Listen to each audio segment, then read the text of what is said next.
Bismillahirrahmanirrahim. Assalamualaikum warahmatullahi wabarakatuh. Assalamualaikum warahmatullahi wabarakatuh. Alhamdulillahi rabbil alamin. Allahumma salli wa sallim wa barik ala sayyidina Muhammadin ibni Abdullah Mustafa Rasulillah miftahi babi rahmatillah adada ma fi ilmillah salatan wa salaman daimain bidawami mulkillah wa ala alihi wa sahbihi wa man wala amma ba'd. سبحانك لا علم لنا إلا ما علمتنا إنك أنت العليم الحكيم رب اشرح لي صدري ويسر لي أمري واحلل عقدة من لساني يفقه قولي قال رسول الله صلى الله عليه وسلم خيركم من تعلم القرآن وعلمه وقال من سلك طريقا يلتمس به علما سهل الله له به طريقا إلى الجنة أو كما قال رسول الله صلى الله عليه وسلم. Alhamdulillah, pertemuan pada hari ini kita masih diberikan kesempatan oleh Allah Subhanahu wa taala untuk melanjutkan kembali kajian rutinitas kita di setiap Kamis malam dan juga di setiap Rabu malam dan juga di setiap Jumat malam.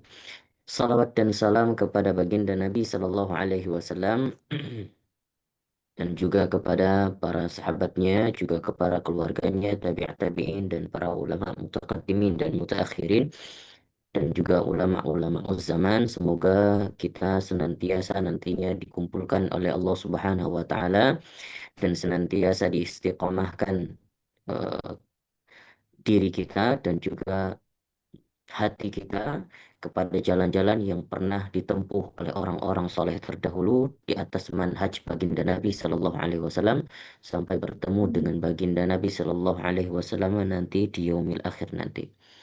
Para pecinta baginda Nabi Sallallahu Alaihi Wasallam dan para perindu baginda Nabi Sallallahu Alaihi Wasallam, kita sudah sampai di dalam harusnya di dalam bab qiraah baginda Nabi Sallallahu Alaihi Wasallam. Ya, ternyata ada satu bab yang kemarin kelewat, ya, satu hadis kelewat kemarin di babnya puasa baginda Nabi Sallallahu Alaihi Wasallam.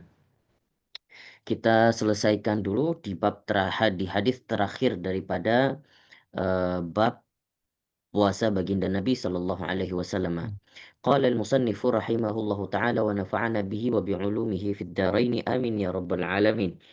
Haddatsana Muhammad bin Ismail haddatsana Abdullah bin Salih قال حدثني معاوية بن صالح عن عمرو بن قيس أنه سمع عاصم بن حميد قال سمعت عوف بن مالك يقول كنت مع رسول الله صلى الله عليه وسلم ليلة فاستكى ثم توضأ ثم قام يصلي فقمت معه فبدأ فاستفتح بسورة البقرة فقال يمر بآية رحمة إلا وقف فيسأل ولا يمر بآية عذاب إلا وقف فتعوذ ثم ركع فمكث ركعا بقدر قيامه ويقول في ركوعه سبحان ذي الجبروت والملكوت والكبرياء والعظمة ثم سجد بقدر ركوعه ويقول في سجوده سبحان ذي الجبروت والملكوت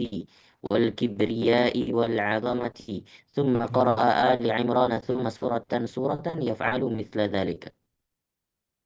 Baik, hadis ini diceritakan oleh seorang sahabat namanya Auf bin Malik pernah melihat baginda Nabi Shallallahu Alaihi Wasallam bangun di tengah malam. Kemudian Rasulullah Shallallahu Alaihi Wasallam istaka, yaitu bersiwak, ya. Kemudian bersiwak, kemudian berwudu, kemudian sholat. Maka ketika sholat itu, ya, ini sebenarnya kalau mau dikaitkan tentang topik puasa baginda Nabi Shallallahu Alaihi Wasallam seharusnya tidak masuk di dalam topik puasa baginda Nabi, ya, karena tidak ada redaksi hadisnya tidak menyangkut sedikit pun tentang puasa baginda Nabi.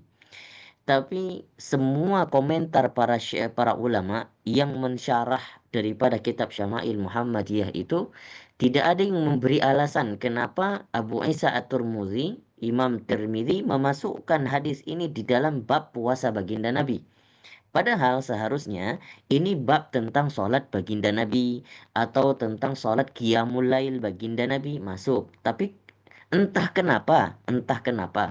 Nah, ini bisa jadi kesilapan daripada Imam Turmuzi sendiri, ya, dalam dalam mengakomodasinya di dalam menghimpun hadis di dalam bab-babnya, sehingga banyak para ulama mengatakan dan tidak memberi alasan. Salah satunya syarahnya Abdul Razak, ya, syarahnya Syekh Abdul Razak bin Abdul Muhsin Al-Bardi itu mengatakan ya, beliau mengatakan hadzal hadis kama huwa wadihun laisa lahu alaqatu babi shaumin nabi wa huwa aqrab wallahu taala alam lil bab alladhi yata'allaq bi ibadati nabi sallallahu alaihi wasallam qiyamihi min al-lail.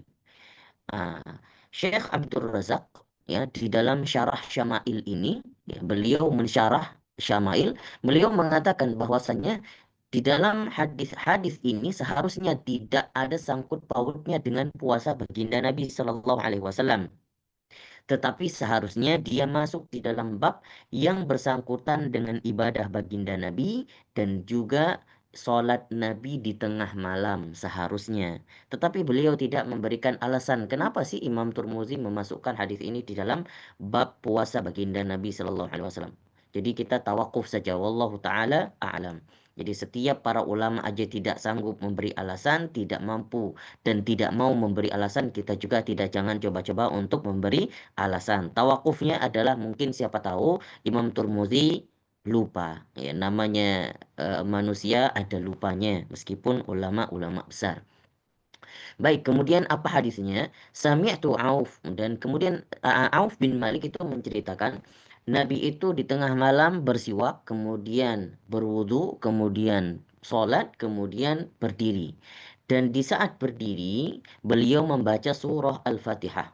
Ya, dimulai dengan membaca surah Al-Fatihah, kemudian dilanjutkan surah Al-Baqarah. Maka ketika membaca surah Al-Baqarah, ayat demi ayat berlalu. Ketika sampai di ayat yang berkaitan dengan rahmat, ya. Ayat yang dengan rahmat itu maksudnya adalah ayat yang menceritakan tentang rahmat Allah Subhanahu wa taala di dalam Al-Qur'an. Maka ketika itu Nabi Shallallahu alaihi wasallam berhenti sejenak, kemudian beliau berdoa. Fayas'alu. Kemudian berdoa meminta, ya Allah, ya Rabb, meminta tentang apa saja yang diberikan sebagai wujud syukur baginda Nabi Shallallahu alaihi wasallam kepada Allah Subhanahu wa taala. Meminta surga, sampai sekelas Nabi saja sampai masih meminta surga padahal sudah dijamin surga. Maka Nabi Shallallahu Alaihi Wasallam berdoa saat itu. Wala yamurru bi ayati azab, dan ketika sampai di ayat yang menceritakan tentang azab, maka Nabi Shallallahu Alaihi Wasallam juga berhenti. Kemudian yang dilakukan apa? Kemudian ia ta'awad. Ya, ta'awad itu meminta ampun atau meminta perlindungan kepada Allah Subhanahu wa taala. Nah, kemudian ketika ruku, dan kemudian ruku itu juga tidak kalah lamanya seperti berdirinya baginda Nabi Shallallahu Alaihi Wasallam.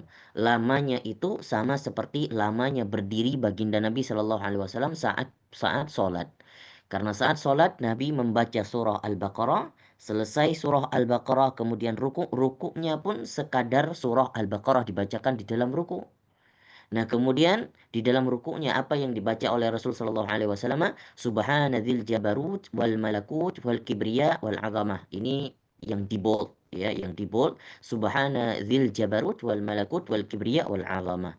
Maha suci Allah yang mempunyai kekuasaan dan kerajaan, dan maha besarnya Allah dan juga keagungannya Allah.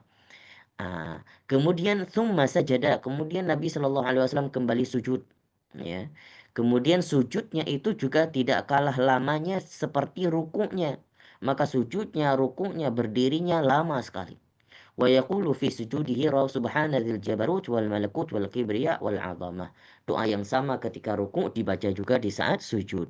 Kemudian summa qara'a ala Imran summa suratan yaf'alu mithla dzalika. Kemudian ketika berdiri lagi Nabi sallallahu alaihi wasallam membaca surah Ali Imran dan juga surah-surah setelahnya. Subhanallah, kalau kita lihat bahwa ibadah baginda Nabi sallallahu alaihi wasallam sungguh luar biasa. Ya, tidak main-main. Maka Nabi Shallallahu Alaihi Wasallam di dalam hadis ini juga bisa jadi, ya, ada dalil yang bisa disimpulkan bahwa di dalam sholat itu sebenarnya bisa ditambahkan doa-doa lainnya.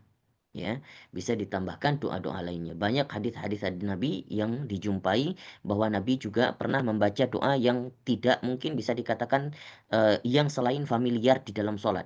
Ya, salah satunya ini Subhanadzil Jabarut wal Malakut wal Kibriya wal Azamah. Bahkan ketika Nabi Shallallahu Alaihi Wasallam membaca surah Al-Baqarah atau surah lainnya, ketika di saat sampai di ayat rahmah, Nabi meminta. Saat sampai di ayat azab, kemudian Nabi meminta pertolongan dan juga meminta ampun kepada Allah Subhanahu wa taala. Maka oleh karena itu, ini juga hal yang sama boleh dipraktikkan. Ya, boleh dipraktikkan. Misal apa namanya? Di dalam sujud Nabi juga pernah ada riwayat dikatakan di dalam sujud Nabi yang Nabi hanya membaca sampai lama sekali, bahkan berkali-kali, ratusan kali Nabi membaca Subhanallah wa bihamdika Allahumma ghafirli, Subhanallahumma wa bihamdika Allahumma ghafirli, Subhanallah wa bihamdika Allahumma ghafirli. Nah, maka itu juga bisa dipraktikkan di saat sujud, dan bagusnya dipraktikkan di saat sujud qiyamul lail, ya, bukan di saat sholat wajib, apalagi kalau berjamaah, apalagi kalau jadi imam. Nah, maka kasihan makmumnya.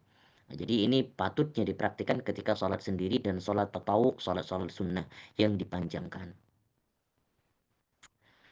Baik, kita masuk langsung di dalam bacaan baginda Nabi Sallallahu Alaihi Wasallam. Babu maja'a fi qiraati Rasulullah Sallallahu Alaihi Wasallam, tentang bacaan Al-Quran baginda Nabi Sallallahu Alaihi Wasallam. Haddatsana Qutaibah bin Sa'id, haddatsana Al-Laits عن ابن أبي مليكة عن يعلى بن مملك أنه سأل أم سلمة عن قراءة رسول الله صلى الله عليه وسلم فإذا هي تنعت قراءة مفسرة حرفا حرفا. Ya. Diriwayatkan oleh Qutaibah bin Sa'id dari Laits, kemudian dari Abi Mamlakah, dari Abu Ya'la bin Mamlak, kemudian dari Ummu Salamah. Ummu Salamah pernah menceritakan tentang bacaan Al-Quran yang dibacakan oleh baginda Nabi Sallallahu Alaihi Wasallam. Bagaimana bacaannya? فَإِذَا هِيَ تَنْعَتُ قِرَاءَةً مُفَسَّرَةً حَرْفًا حَرْفًا. Yang sering dijumpai oleh Ummu Salamah, ya, adalah bacaan Nabi itu seperti bacaan yang ditafsirkan. Beliau membaca seakan-akan mentafsirkan, seakan-akan merenungi bacaannya, dan juga setiap huruf demi huruf itu jelas bacaannya. Ya, artikulasinya jelas dan juga seakan-akan seperti orang merenungi. Apa maksudnya?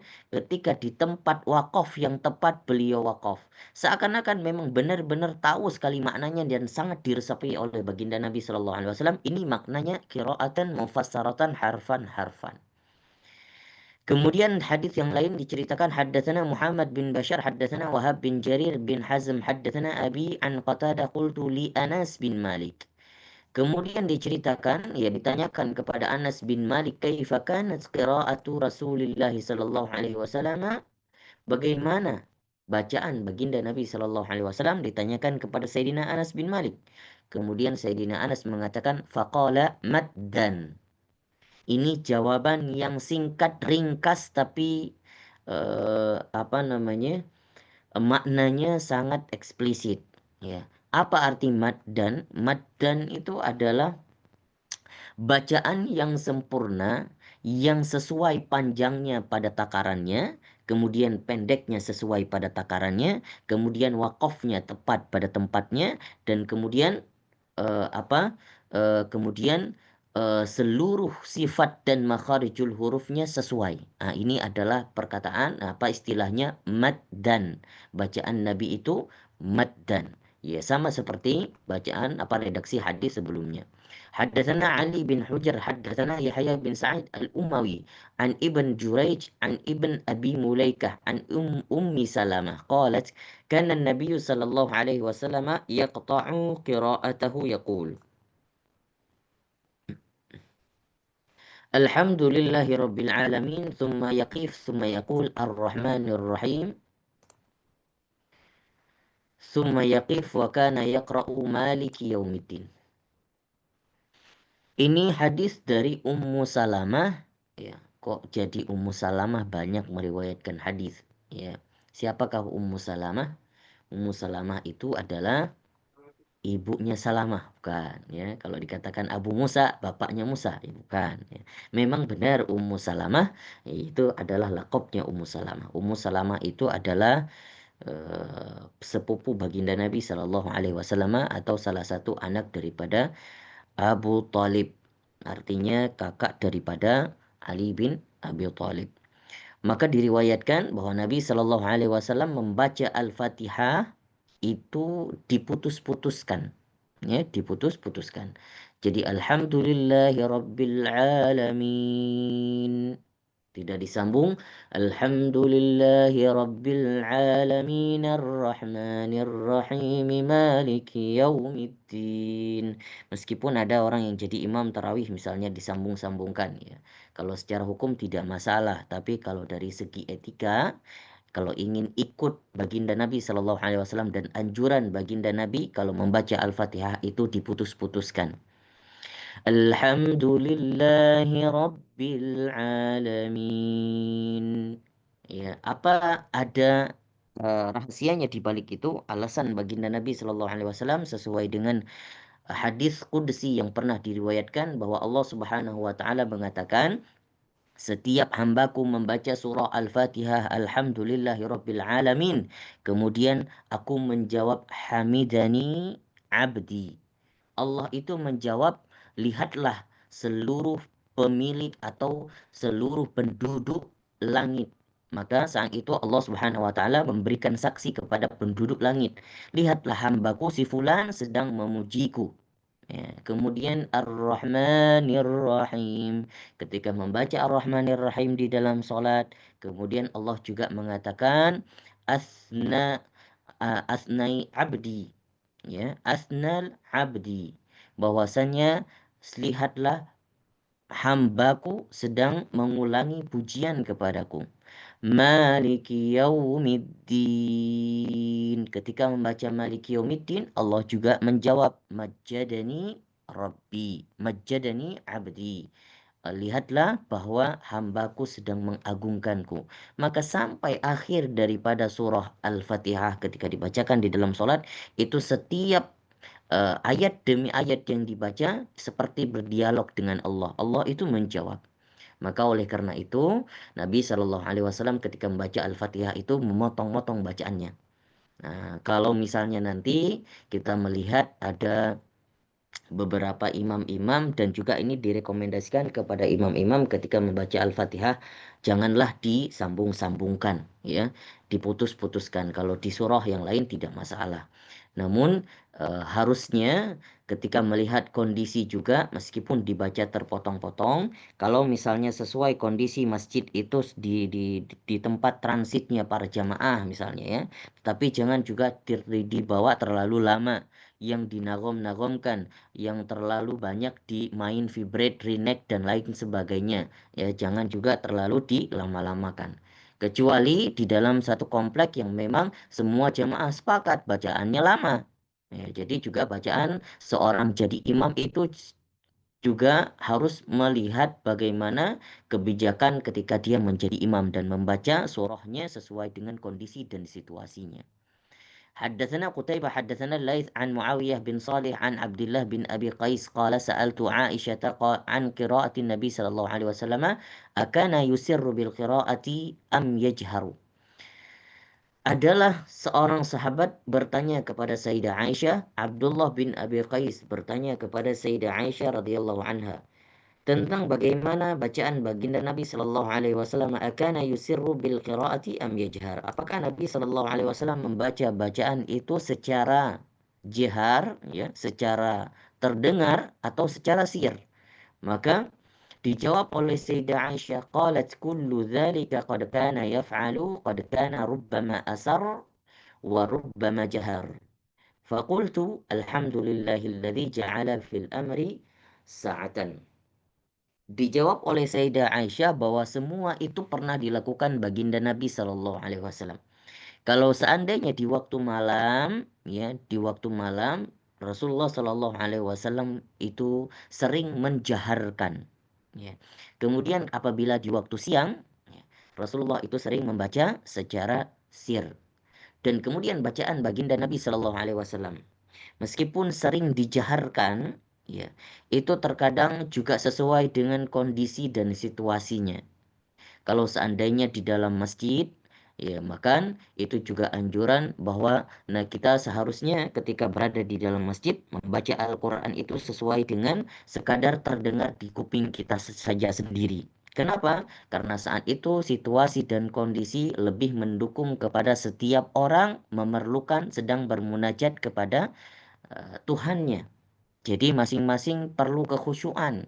Jangan sampai bacaan Al-Quran kita mengganggu kekhusyuan orang lain. Kita beribadah jangan sampai mengganggu kegiatan dan aktivitas orang lain. Tetapi apabila di rumah dan dalam keadaan sendiri, tidak di dalam ruang publik dan lain sebagainya, maka silahkan membaca sesuai kadar yang bisa terdengar oleh sekomplek, bukan sekomplek, anggota rumah kita sendiri. Kenapa? Supaya jadi syiar juga kepada anak-anak, syiar juga kepada istri, dan syiar juga untuk mengusir daripada segala sihir-sihir yang ada di dalam rumah. Maka Nabi Shallallahu Alaihi Wasallam di dalam hadis yang lain juga diriwayatkan oleh Ummu Salamah ketika Nabi di dalam rumah itu membaca Al-Quran terdengar oleh orang yang ada di dalam kamarnya. Di dalam kamarnya. Kalau di luar rumah tidak terdengar lagi. Maka begitulah kadar jahar daripada baginda Nabi Shallallahu Alaihi Wasallam membaca Al-Quran. Baik, saya rasa cukup ini yang kita paparkan pada malam hari ini. Insya Allah akan kita lanjutkan masih di dalam bab qiraah baginda Nabi Shallallahu Alaihi Wasallam. Masih ada di dalam beberapa hadis lagi tentang bacaan baginda Nabi Shallallahu Alaihi Wasallam yang akan kita lanjutkan insya Allah di pertemuan talaki ikhwan di Jumat malam nanti. Barakallahu fikum. Kalau ada pertanyaan silahkan ditinggalkan di kolom chat atau di kolom grup ya, di grup boleh, insya Allah nantinya kita akan jawab.